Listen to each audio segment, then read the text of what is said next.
of the Minamata Convention, and I'm joined today by Lynn as well.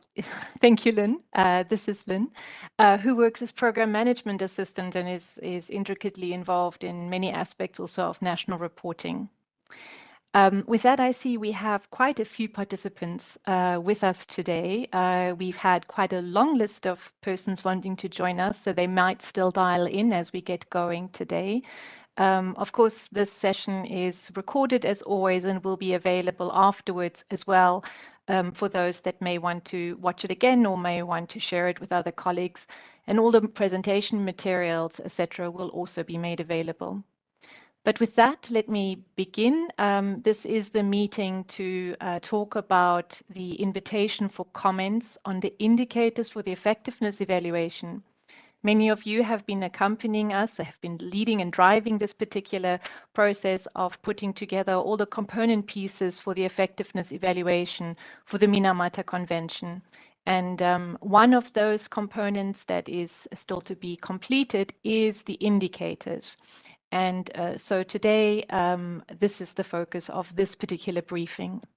But let me take you to the next slide to give you an overview of what we would like to present to you today and how we would like to go about it.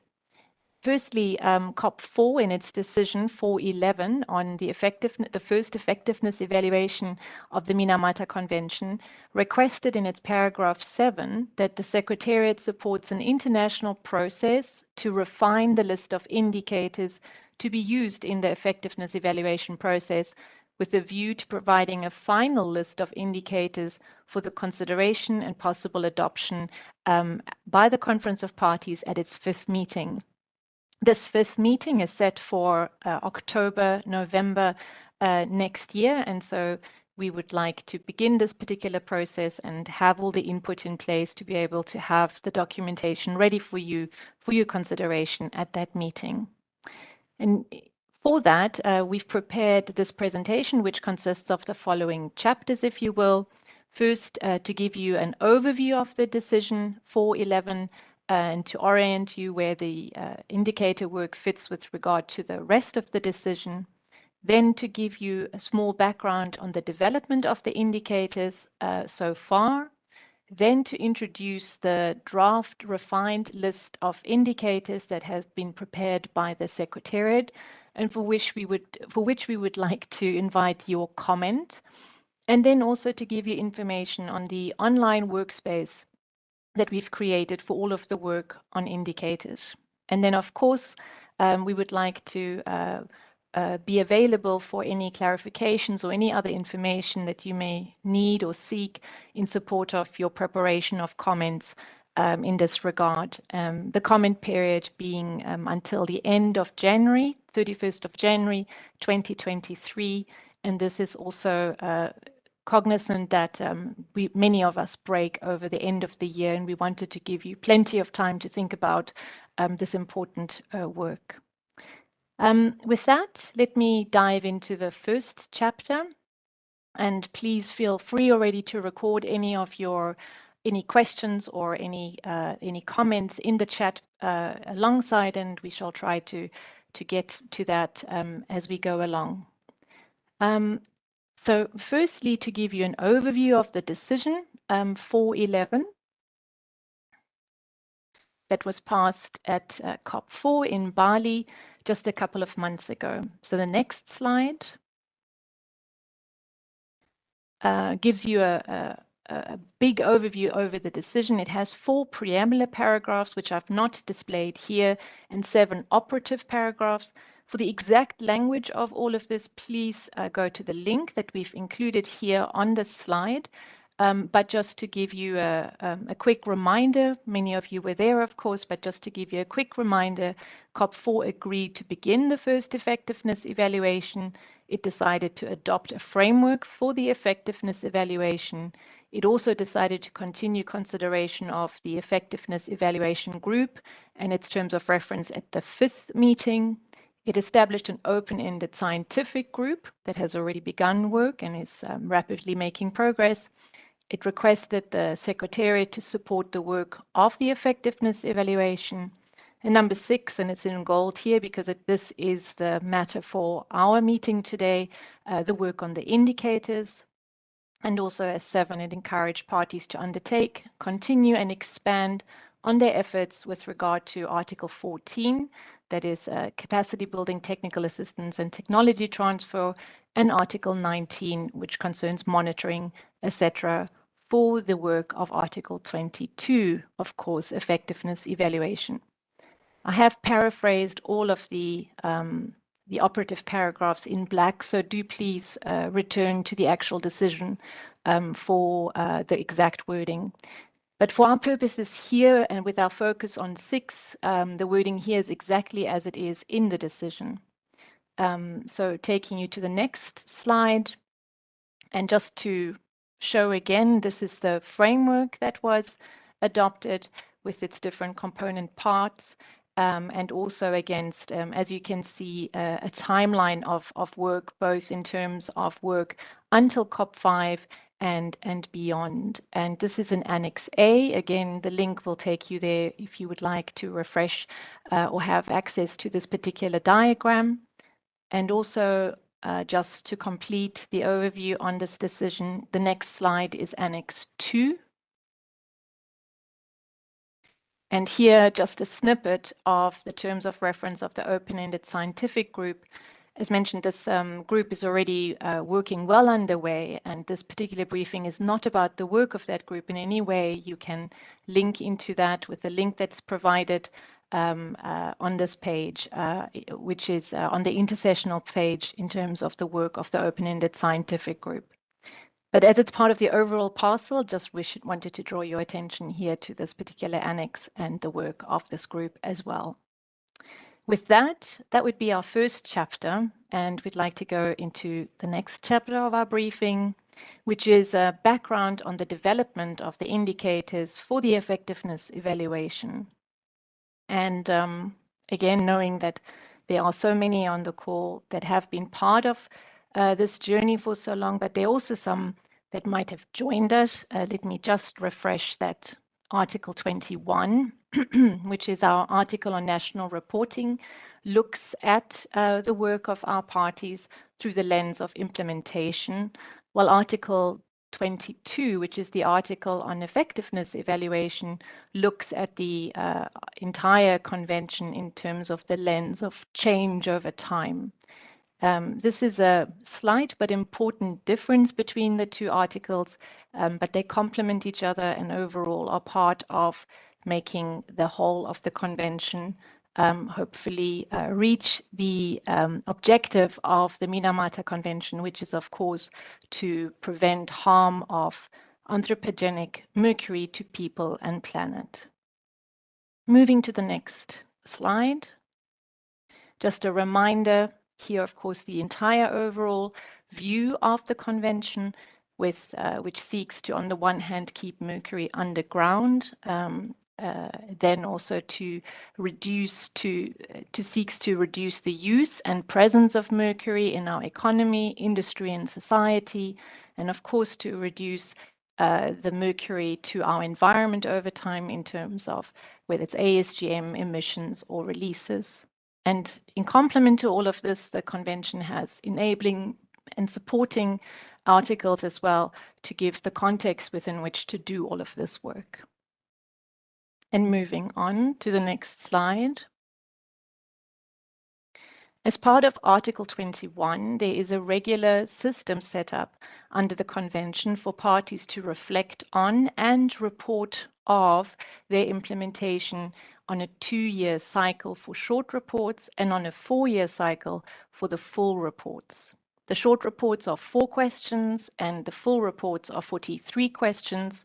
The short reports questions are actually repeated within the 48. So in other words, we get information from our parties on their state of implementation on 4 critical or keystone questions that are part of the implementation of the convention. And overall, we get this information at the level of the Secretariat every 4 years for a range of the articles. Reporting is, of course, a very important part of implementing a convention, as it allows this stock taking at the national level and also this reflection at the national level on its own implementation, including maybe challenges as well as effectiveness of its measures. And the reporting format also allows for parties to reflect on any of those, including challenges they may have in implementation. Let me also just outline here that the effectiveness evaluation is to use the information that comes forward from the national reports. And so since the emphasis is very much about using available information, it is really a very critical part of the entire journey of making the effectiveness evaluation as productive and insightful as possible. So let me move to the next slide. And just to refresh that while we have been on this journey to create and to set up the arrangements for the first effectiveness evaluation for some time, it is COP3 that in decision 310 in its Annex 1 had a set of indicators from which it requested parties to submit views on the indicators, and also requested the Secretariat to compile those views in the run-up to COP4. All of this we did, and we met on more than one occasion. In fact, there were 4 sessions and a lot of interaction in between. So the consultations on the indicators in advance of COP4 was a very, certainly a very active time. And certainly from a Secretariat perspective, we were very enthused by the hard work of our parties to go through each of these indicators, to consider them, and to look at them in the greater context of the overall objective of the effectiveness evaluation. Out of all of that came 2 documents that went to COP4. On the one hand, a working document, and on the other hand, an information document, which was in fact the compilation of all the submitted views on the proposed indicators for the effectiveness evaluation of the convention.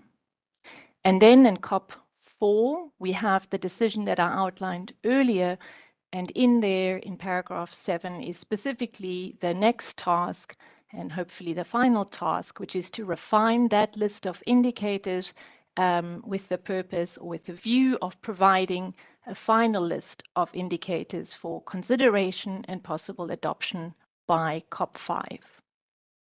So this moves us fairly rapidly along in the briefing to the next slide. And in fact, the introduction of the document that the Secretariat has prepared based on the views expressed and based on the consultations that had been conducted and exchanges in the run of COP4. It is a draft list of refined list of indicators. So I'm about to ask my colleague Lynn to display this document. Thank you, Lynn. And just to say that this document, all the documents that I'm referring to, and of course also the presentation materials, will be made available on an online workspace for you after this particular session. Thank you, Lynn. This document is a couple of pages long. It includes a note just setting the scene, which you can see now, including the invitation to provide comments by the end of January 2023. It includes a note at the beginning in terms of how this list was put together. And in a nutshell, that being that the views that were expressed by parties are the foundation for putting this refined list together. And there are the links and also the references of work, which I've introduced a moment ago. In other words, the, let's call them original set of indicators were part of the decision at COP3. The views that have been collected and submitted in the run-up of COP4 are are accessible in the documents seen here under little a. That is both in terms of the description of the process in document 418 addenda 1, and also the compilation of the submissions as they were received by the parties that made contributions. So you can see exactly what parties expressed and where they expressed themselves. Some of it is in track change, if you haven't been able to look at it yet, and some of it is in narrative film. And little b is also to acknowledge that there were, during these consultations and the views expressed, there were comments about how relevant or not an indicator was, how complete or not an indicator was, how the source of the information of the indicator and the availability of that data. There was also the question of relevance of the indicator to the effectiveness evaluation objective and to the objective of the convention. And there were also some comments about some indicators perhaps being duplicative of one another or not clear enough.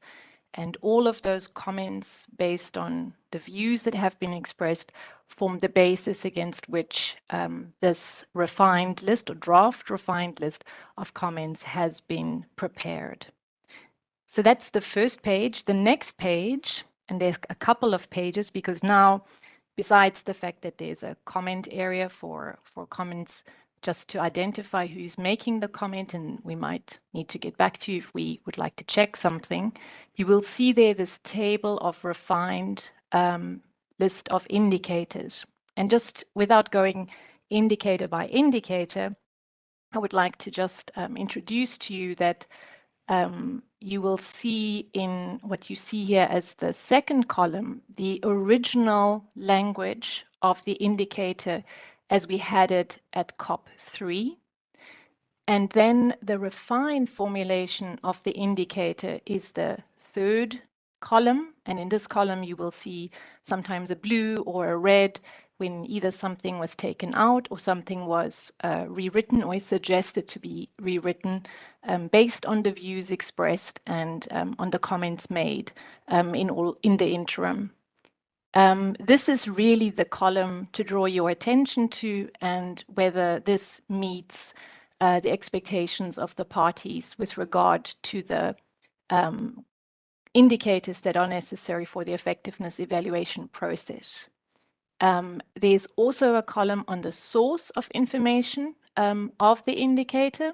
And then lastly, there's a column free for you to make comments in this regard. So we'd welcome your specific comments, whether you would agree with the refined formulation of the indicator, or whether you have further suggestion or any other comment that you may have to that specific indicator. Again, for those that have been with us for a while on this journey, we have tried to identify the indicators as clearly as possible for you to see where we came from. So the identity marker, if you will, that we had before, such as B3 or B5 or D1, have been maintained. And now maybe my colleague could just scroll through a bit, but you would see here the same logic is followed throughout. And it really is the colorful area that we would like to draw your attention to for your comments. And at the very end of this particular document, it goes up to a total of 36 indicators. Is also an area for any other comments that you may wish to make, or any other items that you would like to bring to the attention of the Secretariat for this important work. And if you didn't find the required space or the required format in the previous section, which is specific on the indicators. With that, of course, this is probably the keystone document right now for this commenting period, and it will be made available, of course, to you. I have a slide perhaps just to summarize some overall observations so that you may have a sense of what you will find in this draft list of refined indicators. Just allowing Lynn to be able to switch the screens. Thank you so much, Lynn. So as mentioned, there are 36 indicators proposed or curated, perhaps, from the original list.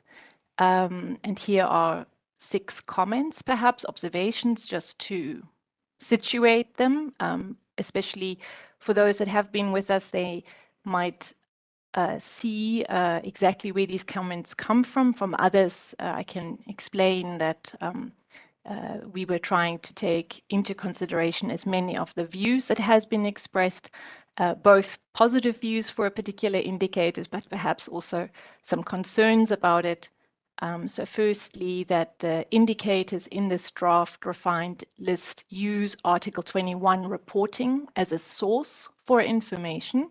This is an important one. Second, that indicators that are in this list can be linked to specific questions in the Article 21 national reporting format.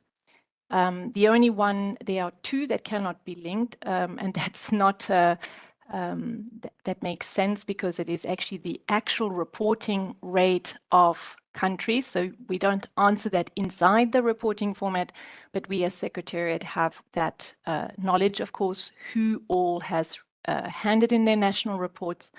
And as a sidebar here, we are, of course, very happy with Minamata parties that have had a tremendous response to the national reporting request.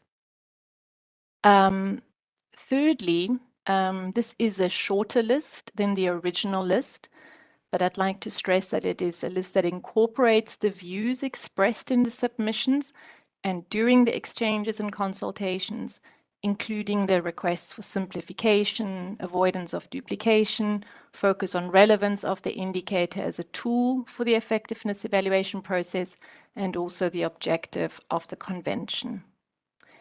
The language, number 4, of the indicators was also checked against the convention text, and also the wording of the congruent, if there is a direct congruent, and there are for these questions, the language in the Article 21 national reporting question. I would like to say that here, of course, the views and submissions by parties had already caught many of the areas where we had to make a small correction if it wasn't completely congruent with, if the original indicator was not completely congruent with the convention text or the national reporting question as per Article 21. They were very helpful in this regard. Number 5, in 3 instances, the Secretariat has offered a Secretariat note rather than language on the indicator. And here, just to explain, in these instances, it seems important to have an indicator, but there were perhaps also not yet complete clarity on the exact required wording of the indicator. And so for these 3 instances, the Secretariat has not offered wording, but made a note regarding those 3 indicators. And lastly, although this is not a small matter, monitoring matters, including the consideration of indicators that come from monitoring for the effectiveness evaluation process, are being dealt with by the open-ended scientific group and are not part of this list of 36 indicators presented to you now for comment. With that, that gives you an overview of, or contextualization of, what is in that particular document. And if I could go to the next slide and invite Lynn to explain how you can find all of this information. Over to you, Lynn. Thank you very much, Claudia. Good morning, good afternoon, Good evening to everyone around the globe. My name is Linh Duan, Program Management Assistant from the Secretariat of the Minamata Convention on Mercury. It is my pleasure today to be with you in these sections. And as you can see on the screen, the Secretariat has prepared an online workspace dedicated for this international section, intersectional process to refine the list of indicators as presented by Claudia. On this slide, you will also find the direct link to the online workspace on top of the screen. Alternatively, you can type the URL shown in the yellow box to have access to the folder. And there on the online workspace, you will find firstly the document containing the draft refined list of indicators for comment.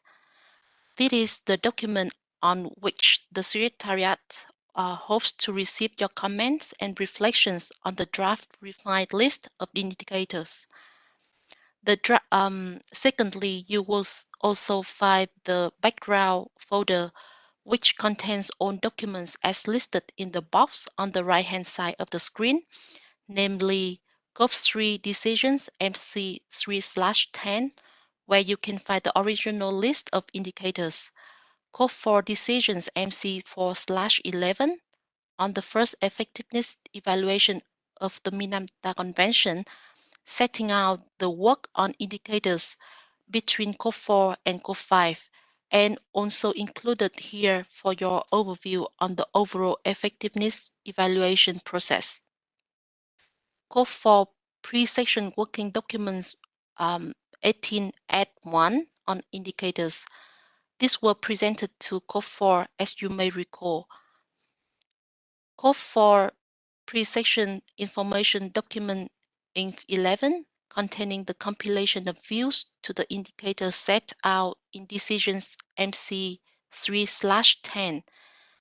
This compilation contains the views submitted by parties, including general views and detailed comments on the indicators. And lastly, the offline reporting paper version. This document is included to make it easier for you to see the link to the Article 21 reporting questions.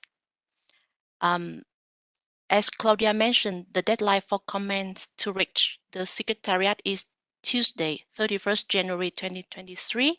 So all of the written comments submitted to the Secretariat will be made available on the online workspace as well. And please rest assured that the video recording and the PowerPoint presentation will be made available on the online workspace as well as on the convention's website following the closure of the section. And now I'm handing back to Claudia for the next part of the section. Thank you. Thank you very much, Lynn. So we have quite a bit of time. If you would like to have any clarifications or have any other comments, this is the time for the open floor from your side. I could maybe also ask already Lynn to just display that document again, so that it might, as I can imagine, you might want to have that document to perhaps ask for any clarifications. And I could speak a little bit more to the indicators if you would wish, or if there is any other clarification that you might have. So thank you, Lynn, for displaying this document. And Lynn, I actually wonder, can we share the document through the chat? I hadn't thought about that, but just in case, that might be useful as well. If that is not possible, what we shall do is, for sure, it will be available right afterwards, and also the workspace will be available and you can open it. But if I might just look into the virtual room just to see if there is any specific question or comment at this stage.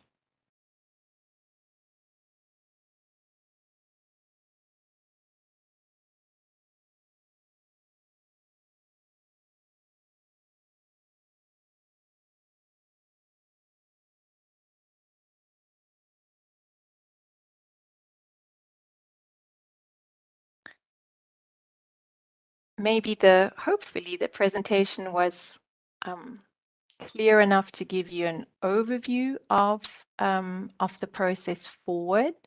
And Lynn has now given you a link that you could immediately open to have access to all the documents we have prepared for you and or collated for you.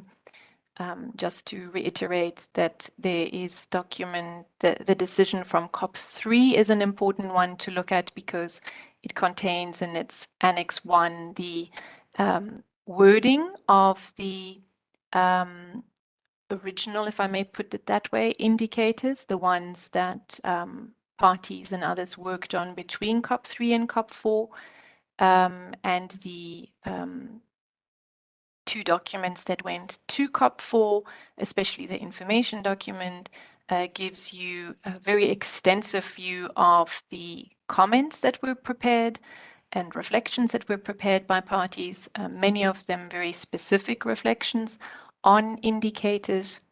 And further, we have also included what I have not spoken to of, but I'm glad Lynn put it in the workspace as well, which is the offline paper on all the reporting questions. We find this to be a very handy tool, especially for those that might not be the actual national focal points and might not be so familiar with the national reporting questions. And anyway, it's a handy tool to have on the side to know what our reporting questions are.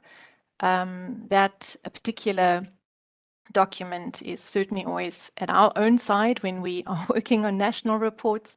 But it shows you, of course, it's a report prepared for national focal points in their role to fill out all of the questions, the 42 questions, plus the other sections of the national reporting format. But it might also be a good aid against which to consider the questions, the indicators that are on this list. With that, I hope and trust we could perhaps know if somebody is able to confirm that they can access the online workspace. And if there are any questions that you might have or any reflections or so, then we would be happy to have them.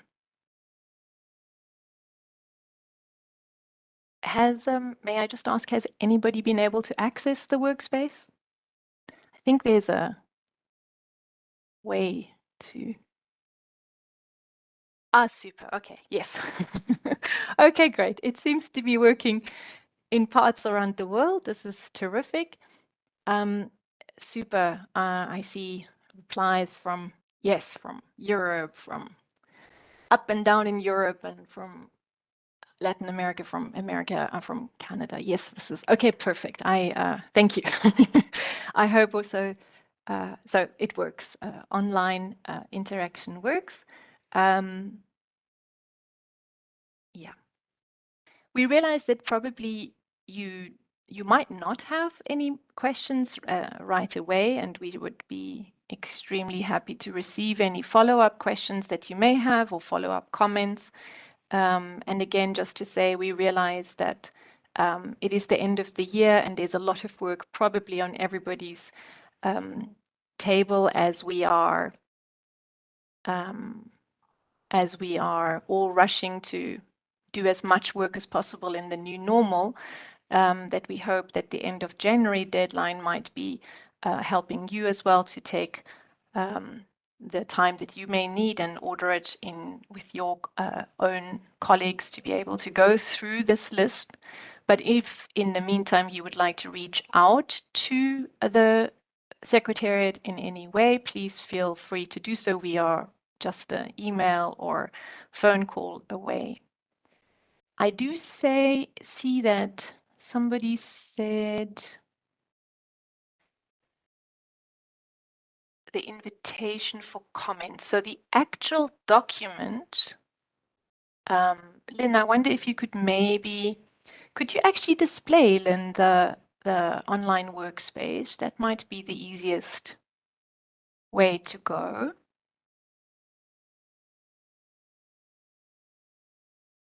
And I see one or two more questions. So, okay, good.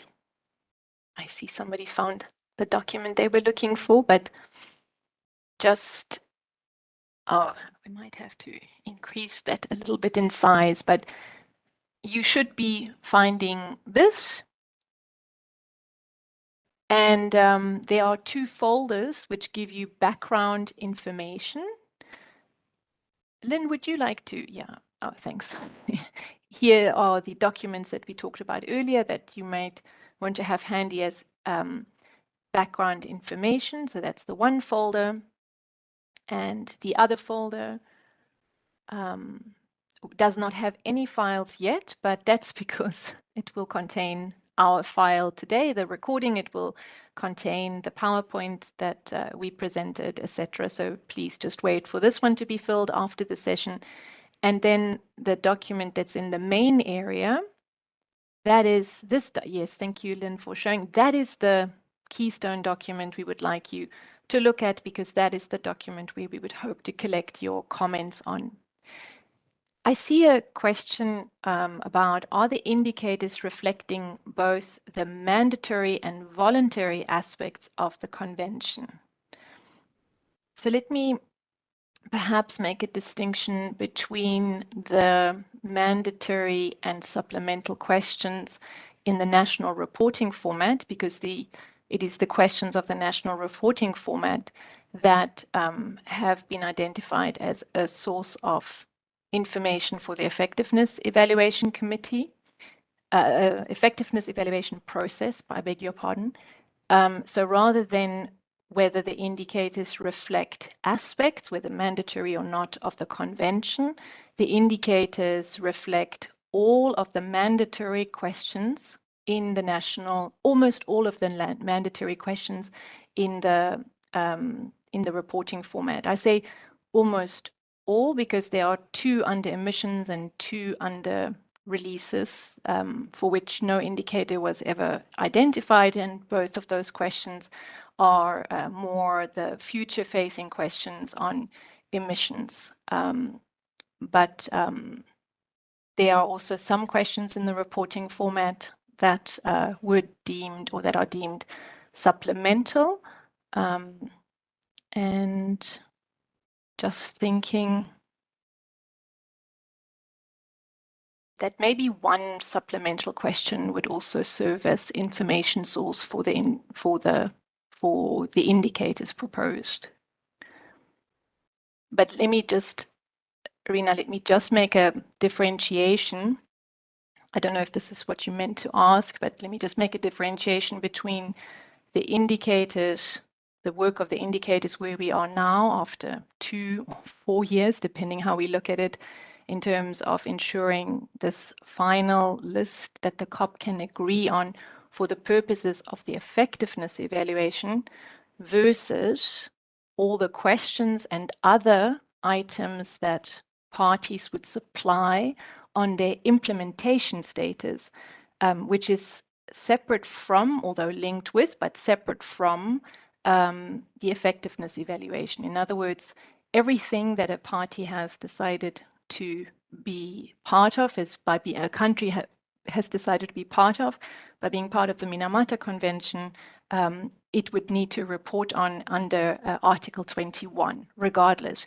But perhaps not everything is in the effectiveness evaluation, because the effectiveness evaluation is a periodic reflection back on the overall change and progress of the convention, as opposed to the individual country or party status of implementation. That is a separate track of work.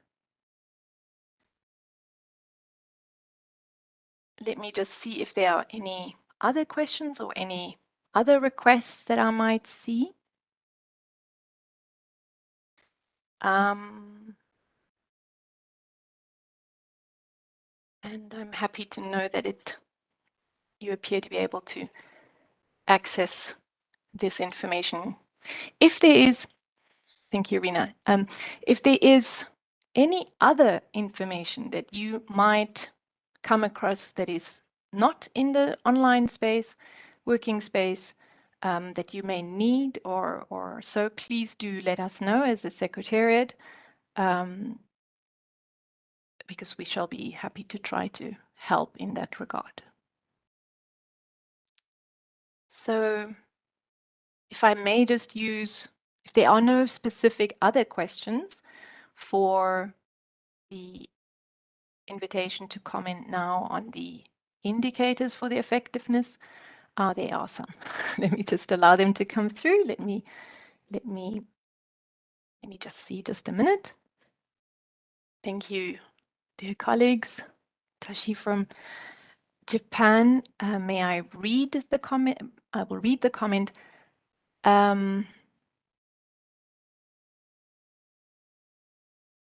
As per the timing of the application of these indicators, I recall that we haven't decided the entire timeline to complete the effectiveness evaluation.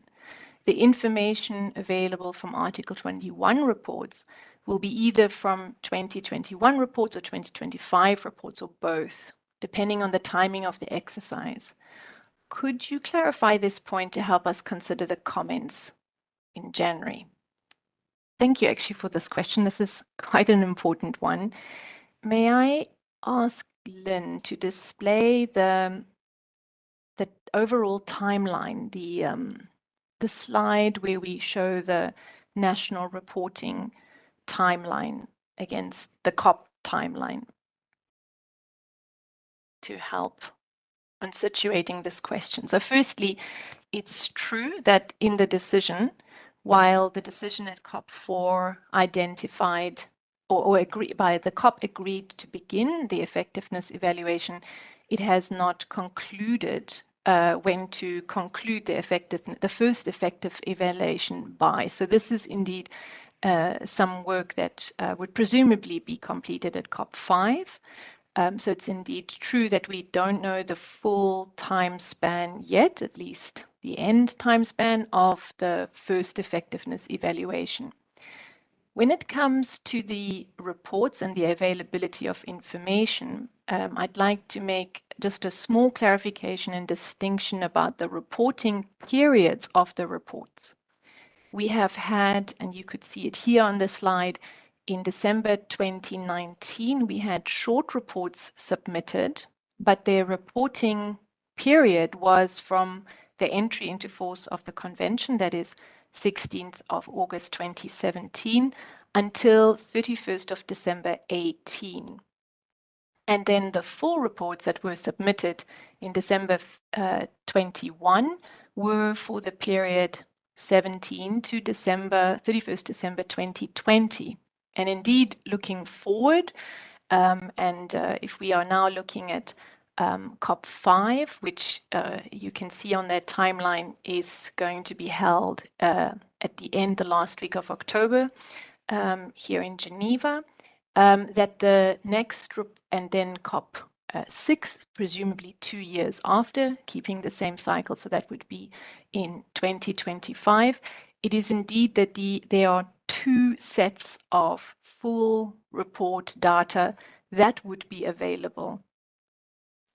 It will depend, therefore, the effect of when parties decide to call the end date of the first effectiveness evaluation would either be covering both of these 2 sets of full reports, or if it's a little longer, it could perhaps also include 1 set of short reports for the next period.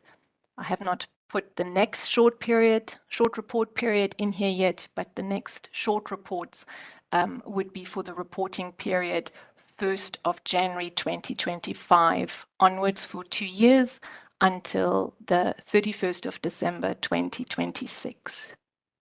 I hope that answers that question. And just to say, we find this particular graph very helpful for ourselves, just to orient ourselves not only in time, but certainly also in space in terms of how it all relates to each other. Let me then move on to one more question I see. Will the Article 4 C5 indicator on Annex Part 2 be updated according to the changes of COP4, or will it need to be resubmitted? So, Florian, thank you for bringing this up. In case it's not immediately obvious to you which indicator would be considered here, and Lynn, may I again ask you to just if you could in fact find this indicator, Article 4 on our document, but this is an indicator with regard to dental amalgam, because part 2 of our Annex A is about dental amalgam. And I hope you may be able to see this, but basically this is one of the 3 instances where we have put a secretariat note rather than replicated the wording currently of C5, because the wording of C5 currently is number of parties that have taken 2 or more measures for the mercury added products listed in part 2 of Annex A. What this means in normal speak, so to say, is whether countries have taken 2 or more measures on dental amalgam from the measures outlined in part 2 of the Annex. As you will recall at COP4, that part 2 of Annex A was amended to include 2 measures. And so the reporting question that relates to that particular item, the national reporting question in the national reporting format, has been requested to be amended. And that question, that amended question, will come to COP5 for its approval, and will then, from then onwards, in the full reports, be the question on dental amalgam. And in this regard, this indicator is presumed would need to capture the language of the amended Annex Part 2. And this is where we have put this note just to sense exactly how to move forward on making this indicator suggestion. May I also add that while the current annex says take 2 or more measures, COP3 had also already encouraged parties to take more than 2 measures. So there has been a COP backed support for stronger measures on dental amalgam. I hope, Florian, that gives you some comfort that this question is being that this concern is recognized, and how to capture this particular item going forward, both on the national reporting side, but also as an indicator going forward for effectiveness evaluation. I must say thank you for your questions, because it's allowing me to use up a bit more of the time that we have set aside. I think we have another 10 minutes. Would there be any other item that might come up, or even a related item that you might want to have some clarification on?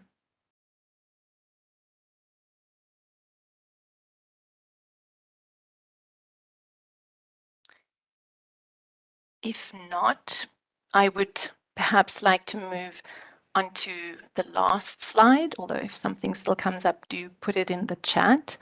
But our last slide, thank you, Lynn, for being able to maneuver us between all of these different screens, is just to invite you to the other sessions of our Minamata online.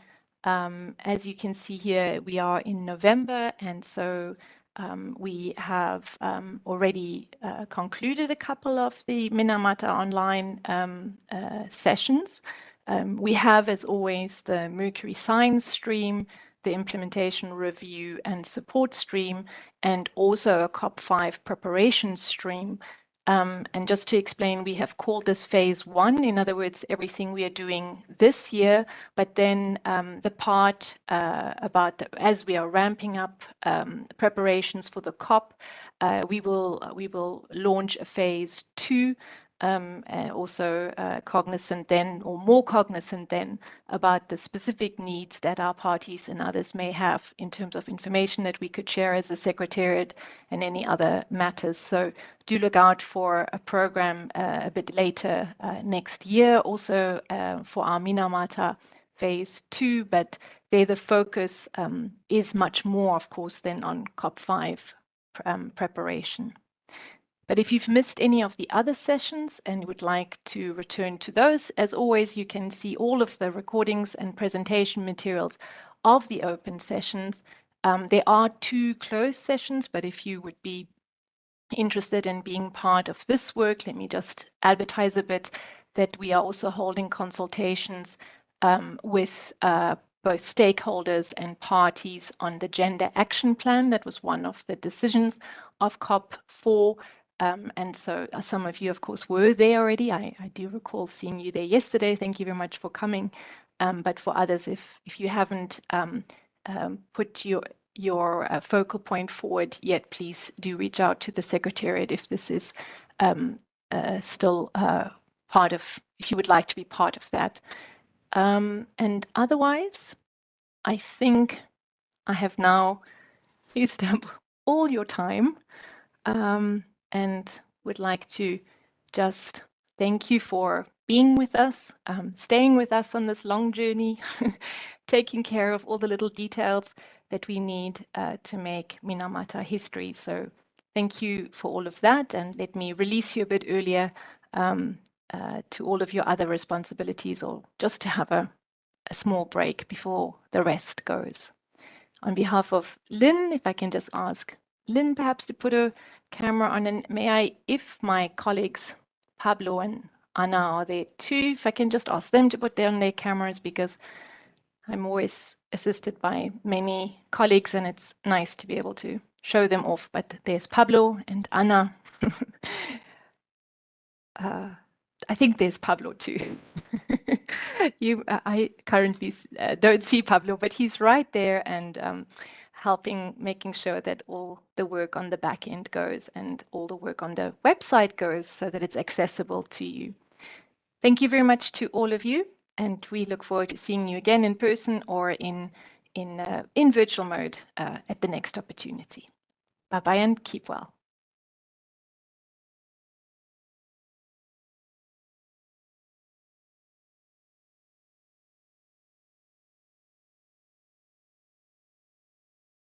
Thank you to all of you.